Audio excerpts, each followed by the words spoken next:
अली अमीन गंडापुर की इमरान खान साहब से मुलाकात हुई है। साबिक पाकिस्तान के वज़ीर आज़म और पाकिस्तान तहरीक इंसाफ के बानी चेयरमैन हैं। इमरान खान साहब जेल में मौजूद हैं बड़े लंबे अरसे से, और बाहर की खबरों के लिए और ठीक खबरों के लिए वो अपने साथियों पर इंसार करते हैं। एक दिन पहले उनसे मुलाकात हुई थी आज़म सवाती साहब की। हालांकि जो सियासी क़यादत है उनसे मुलाकातें इमरान खान साहब की नहीं करवाई जा रही, लेकिन लकीली आज़म सवाती साहब को मौका मिला मुलाकात करने का। वहाँ पे जो बातचीत हुई है आदम सवाती साहब की इमरान खान साहब से, कुछ तो उन्होंने कुछ चीज़ें आकर बता दी हैं, कुछ चीज़ें ऐसी हैं जो अभी तक रिपोर्ट नहीं हुई।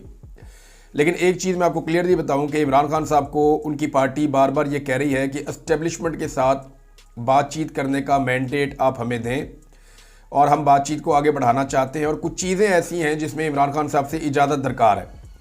यानी बहुत सारी चीज़ों पर इमरान खान साहब लचक नहीं दिखाते। यानी वो ये कहते हैं कि मैंडेट वापस किया जाए हमारी पार्टी को, वो ये कहते हैं कि तमाम कैदियों को रिहा किया जाए, वो मिलिट्री कोर्ट्स के हवाले से उनका बड़ा वाज़ेह मौक़िफ़ है।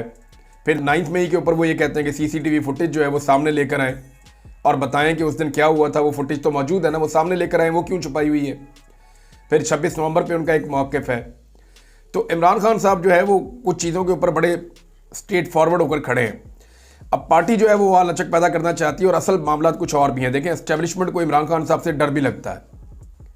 वो ये सोचते हैं कि जो इमरान खान जेल के अंदर बैठकर इतना ख़तरनाक है, ये शख्स अगर जेल से बाहर आ जाता है तो ये पहले से ज़्यादा ख़तरनाक होगा, बल्कि ख़तरनाक हो जाएगा। और अगर ये शख्स जेल से बाहर आ जाता है और पब्लिक की ताकत इसके साथ मिल जाती है, तो फिर हम इसको कंट्रोल कैसे करेंगे? फिर तो ये कंट्रोलेबल ही नहीं होगा। अभी तो ये जेल के अंदर है, लोग इसको देख नहीं रहे, इसकी बात नहीं सुन रहे, लेकिन इसके बावजूद बयानियाँ सिर्फ इसी का बिक रहा है।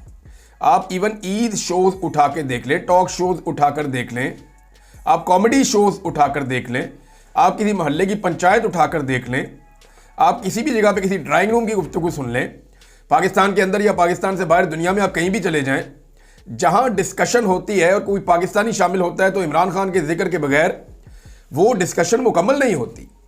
तो ये इस वक्त इमरान खान की रियलिटी है। तो एस्टेब्लिशमेंट को इस बात का खौफ तो ज़रूर है कि अगर ये इमरान खान बाहर आ जाता है तो एस्टेब्लिशमेंट को बहुत भारी पड़ जाएगा। लिहाजा वो इमरान खान को छोड़ने से पहले कुछ चीज़ें तय करना चाहते हैं। स्पेशली जो लोग नौकरियों पे हैं वो चाहते हैं उनकी नौकरियां पक्की रहें। दूसरा, वो ये चाहते हैं कि उनके साथ छेड़छाड़ ना की जाए। तीसरा, जो ओवरसीज़ पाकिस्तानियों की तरफ से दबाव आ रहा है वो चाहते हैं कि इस दबाव को मैनेज किया जाए। जैसा कि ये एक बाइंडिंग रेजोल्यूशन पे काम कर रहे थे, एक और लेटर पे काम कर रहे थे, फ़िलहाल इन्होंने रोका है।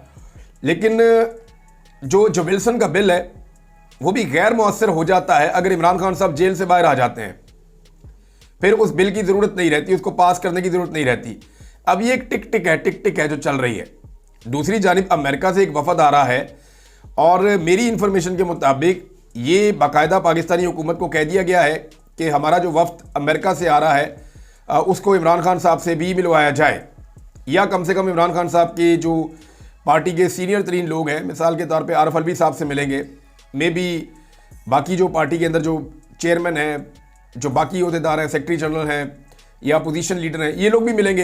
अमेरिका से आने वाले जो सेनेटर्स का वफ्द है, और वो इमरान खान से मिलने की कोशिश भी करेंगे। तो ये सारे पैगामात पहुंच रहे हैं पाकिस्तान की एस्टेब्लिशमेंट तक। तो एस्टेब्लिशमेंट बड़ी परेशानी में भी है, बड़ी डेस्परेट भी है कि ये चीज़ें जितनी जल्दी हो जाए उतना बेहतर है।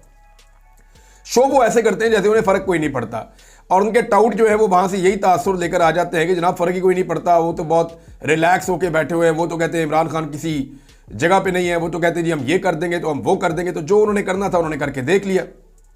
पाकिस्तान के अंदर अब जो उनकी हैसियत रह गई है एस्टेब्लिशमेंट और उसके फैसलों की, वो आपके सामने है। मैंने एक मूवी देखी पंजाबी में, तो वो मुझे बड़ी इंटरेस्टिंग लगी मूवी, और उसका एक जुमला, वहाँ एक शख्स था उस मूवी में, उसने वो जुमला बोला था कि जंज जिन्नी मर्जी वड्डी होवे ना, पिंड तो वड्डी नहीं होती। ये मैं कहीं सुन रहा था, किसी सोशल मीडिया पे किसी जगह पे ये डायलॉग, कि वो अपने मुखालिफ को कहता है, वो बारात के साथ आए होते हैं लोग कहीं पे, तो वो कहता है कि जंज जिन्नी मर्जी वड्डी होवे, पिंड तो वड्डी नहीं होती। तो फौज जितनी मर्जी बड़ी हो वो कौम से बड़ी नहीं होती, और ये बात दुनिया की हर फौज को पता है। आप ज़ोर ज़बरदस्ती अवामी राय को तब्दील नहीं कर सकते। अवाम अपनी बात बनवा लेते हैं, और पाकिस्तान के अवाम तो ज़रूर बनवा लेंगे। अच्छा जी, अब देखते हैं कि गंडापुर साहब और इमरान खान साहब की मुलाकात में क्या बाहर आता है। कोई 2.5 घंटे की मुलाकात हुई है, लेकिन गंडापुर से पहले मुलाकात हुई मोहसिन नकवी पार्ट 2 जो हैं बैरिस्टर साहब। मैं इसलिए कहता हूँ पार्ट 2 के जैसे बड़े इन्फ्लुएंशियल हैं फेडरल गवर्नमेंट में मोहसिन नकवी साहब, PMLN के अपने लोग कहते हैं कि वो बड़े इन्फ्लुएंशियल हैं, बड़े मजबूत आदमी हैं और उन्हें वहाँ पे शहबाज शरीफ साहब भी शिकस्त नहीं दे सकते। मरीम नवाज को जाकर के माफ़ी मांगनी पड़ती है मुख्तलिफ खबरों के मुताबिक। तो इसी तरह से बड़े इन्फ्लुएंशियल हैं बैरिस्टर सैफ साहब खैबर पख्तूनख्वा में, और वो शायद अली अमीन गंडापुर से भी ज़्यादा ताकतवर है। अब यहाँ पे जो siyaasat.pk ने खबर छापी, मैं पढ़ के आपको बताता हूँ, मुशीर अपने बॉस से ज़्यादा तगड़ा निकला। यानी मुशीर जो है वो अपने बॉस से ज़्यादा तगड़ा निकला। बैरिस्टर सैफ की इमरान खान से अडयाला जेल में 1-on-1 मुलाकात। वज़ीर आला अली अमीन गंडापुर इमरान खान से मुलाकात के इंतज़ार में। मुलाकात ख़त्म होने के बाद वो इमरान खान से मुलाकात करेंगे। अब आप ये देखिए ना कि एस्टेब्लिशमेंट से जिन लोगों के ताल्लुकात होते हैं वो कैसे ज़बरदस्त तरीके से उनके काम चलते हैं। वो जुनैद अकबर साहब पार्टी के अंदर इतना बड़ा होता है, इतना ताकतवर आदमी, बड़े वो मुलाकात के लिए तरस के उनकी मुलाकात ही नहीं करवा रहे। शाहिद खटक जितनी कुर्बानी दी है पार्टी के लिए, मुलाकात ही नहीं करवा रहे। बहुत सारे और लोग हैं जो मुलाकात करना चाहते हैं, उनकी मुलाकात नहीं करवाई जा रही। एक दावा किया है और इसी तरह का दावा जो है फवाद चौधरी साहब ने भी किया था। अब फैसल चौधरी साहब उनके भाई हैं, इमरान खान साहब के वकील रहे हैं, आपका ताल्लुक अभी पाकिस्तान तहरीक इंसाफ से ही है। वो ये कहते हैं कुछ लोगों की एस्टेब्लिशमेंट से मुलाकात में ये मनसूबाबंदी की गई कि इमरान खान का पैगाम बाहर ना आए। अच्छा, ये बहुत सारे लोग शिकवा करते हैं और पार्टी के अंदर बहुत सारे लोग ये कहते हैं कि इमरान खान साहब बहुत सारी बातें ऐसी करते हैं जो बाहर आनी चाहिए। कल मुझे एक वकील साहब हैं, वो फ़ोन करके कह रहे थे कि मैंने खुद अपने कानों से सुना इमरान खान साहब को ये कहते हुए कि इमरान खान साहब ने कहा कि मुझे उस वक्त के आर्मी चीफ ने कोई ब्लैक स्वान की, वो कह रहे थे कोई टर्मिनोलॉजी उन्होंने इस्तेमाल की कि हम वो करते हैं और इनके ऊपर फॉल्स फ्लैग ऑपरेशन की कार्रवाई डाल देते हैं नवाज शरीफ पे और जरदारी पे। कहते जी मैंने तो उनको मना कर दिया, लेकिन वही कार्रवाई फिर फौज ने मेरे ऊपर डाल दी कि 9 मई का वो कहते हैं जी कि एक फॉल्स फ्लैग ऑपरेशन करवा के तो मेरे पे डाल दिया सारा कुछ। यही कुछ वो पहले दूसरे अपोनेंट्स के साथ करना चाह रहे थे जो मैंने नहीं होने दिया, लेकिन बाद में मेरे साथ भी वही गेम इन्होंने खेल दिया और उस वक्त की जो सियासतदान है वो सहूलतकार बन गए। यानी शहबाज शरीफ हो गया या जरदारी हो गया या बिलावल हो गया, ये बाकी सारे लोग जो हैं ये सहूलतकार बन गए।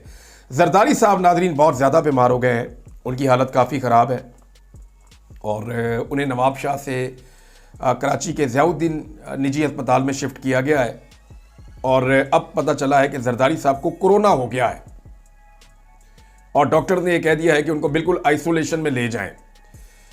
देखें, ये एक तरह से मैनेजमेंट भी नहीं है, मैनेजमेंट भी है कि जरदारी साहब की जितनी हालत ख़राब है ना, तो इस वक्त किसी को वो नहीं चाहते कि उनसे जरदारी साहब की मुलाकात हो। बहुत सारे लोग इस वक्त जरदारी साहब से मिलना चाहते हैं, लेकिन कुछ लोग नहीं चाहते कि जरदारी साहब की लोगों से मुलाकात हो, लिहाजा उन्हें अस्पताल में बिल्कुल तनहा कर दिया गया है और आइसोलेशन में उन्हें ले गए हैं। गो कि वो सदर पाकिस्तान है, लेकिन इसके बावजूद ये एक बेबसी का आलम होता है जब कोई आदमी इतना बीमार हो जाए कि उसको बिल्कुल ही आइसोलेट कर दिया जाए, वो किसी से बात ना कर पा रहा हो। तो जरदारी साहब की हालत बहुत ख़राब है। अल्लाह ताला उन्हें सेहत अता फरमाए और जब उन्हें अल्लाह ताला सेहत देगा तो फिर वो मामला फ्यूचर में आपको पता चलेगा। नवाज शरीफ साहब को एक बार फिर लॉन्च करने की तैयारी की गई है, ये भी एक बड़ी खबर है और ये खबर आती है हर 2 हफ्ते के बाद, यानी हर 1-2 हफ्ते के बाद दोबारा से ये खबर मार्केट में फेंक के चेक किया जाता है कि अगर नवाज शरीफ को लॉन्च किया जाए तो कैसा रहेगा। लॉन्चर ही ख़राब हो गया जो नवाज शरीफ को बार बार लॉन्च करता है। कभी ये बयान दिया जाता है कि नवाज शरीफ साहब ईद के बाद मुतहर्रिक हो जाएंगे, अभी ये स्टेटमेंट दिया गया, मुतहर्रिक होने का फैसला, लावा पाटने वाला है मियाँ साहब के अंदर, तूफ़ानी दौरे मियाँ साहब करेंगे, पार्टी का बयानिया कहाँ से कहाँ चला जाएगा, कारकुनों के लिए उम्मीद की किरण बन जाएंगे मियाँ साहब। अब यानी मियाँ साहब अब मुतहर्रिक हो, मियाँ साहब अब एक ही काम में मुतहर्रिक हो सकते हैं, जूते पॉलिश, बस एक ही काम पे मियाँ साहब मुतहर्रिक हो सकते हैं कि आप पॉलिश का बुरश हाथ में पकड़ें और हरकत जारी रखें, उसकी पॉलिश आप जारी रखें। जब तक मियाँ नवाज शरीफ साहब माफ़ी मांग के यास्मीन राशिद की जीती हुई सीट यास्मीन राशिद साहिबा को वापस नहीं लौटाते, तब तक मियाँ साहब अब पॉलिश ही करेंगे। क्योंकि देखें, जिस वक्त मियाँ साहब ने हकीकी सियासत शुरू की और पॉलिश छोड़ी, उस वक्त मियाँ साहब के नीचे से फॉर्म 47 का ये फॉर्म खींच लिया जाएगा। ये जाली उनकी MNA की जो सीट है ये उनके नीचे से सरक जाएगी और ये मियाँ साहब अच्छी तरह जानते हैं। अब इसमें बड़ी टका के बेइज्जती होगी अगर मियाँ साहब ने ये हरकत की तो। लिहाजा मियाँ साहब को अगर इनकलाब का झंडा थामना है एक हाथ में, तो उसके साथ दूसरे हाथ में पॉलिश का बुरश भी थामना होगा। मियाँ साहब बुरश उस वक्त छोड़ सकेंगे जिस वक्त मियाँ साहब खुद से, यानी एक ही चीज़ पे मियाँ साहब को ब्लैकमेल कर रहे हैं ना, भाई की हुकूमत गिर जाए तब भी इतनी बेइज्जती नहीं है। मियाँ साहब शहादत का रोना शुरू कर देंगे, जनाब हमें फिर हुकूमत गिरा दी गई, एस्टेब्लिशमेंट हमारे खिलाफ हो गई। बेटी की हुकूमत गिर जाए तब भी बड़ा, लेकिन जो मियाँ साहब के लिए सबसे बड़ा खतरा है वो ये है कि अगर अदालत में जाके ट्रिब्यूनल के जरिए से मियाँ साहब की सीट उनसे छिन जाती है तो मियाँ साहब की नाक कट जाती है। पिछले मियाँ साहब ने जो 3-4 दहाई में सियासत की है, जो 3 दफ़ा वज़ीर आज़म बने हैं, चौथी दफ़ा बनने का वो ख्वाब देख रहे हैं, तो मियाँ साहब की तो खटिया खड़ी हो जाती है, बीच चौराहे उनकी हड्डियाँ फूट जाती है अगर मियाँ साहब से उनकी ये सीट चली जाती है तो। लिहाजा इस ब्लैकमेलिंग से बचने का एक ही तरीका है कि मियाँ साहब खुद ही सीट वापस कर दें, फिर उन्हें कोई ब्लैकमेल ही नहीं कर सकेगा। केस वेस है ना, पहले भी मियाँ साहब के केस चल रहे थे। मियाँ साहब ने पहले कौन सा मनी ट्रेल दिया है जो अब वो दे सकते हैं? कवानीन तो मियाँ साहब ने बदल दिए सारे के सारे, NRO 2 तो मुकम्मल कर दिया है। तो अगर इज्जत बचानी है तो माफ़ी मांगनी पड़ेगी और यास्मीन राशिद की नशिस्त वापस करनी पड़ेगी, वरना फिर बुरश हाथ में रखना पड़ेगा जब तक कि ये सीट अपने पास रखनी है और जाली सीट के ऊपर आपने जाली इनकलाबी बनना है। क्योंकि इनकलाबी बनने की कोशिश करेंगे, लावा तो नहीं पाटना, पॉलिश पाट जाएगी मियाँ साहब के अंदर से। जब निकलेगा तो लावा नहीं निकलेगा, पॉलिश ही निकलेगी। इस वक्त मियाँ साहब ने जितनी पॉलिश कर छोड़ी है।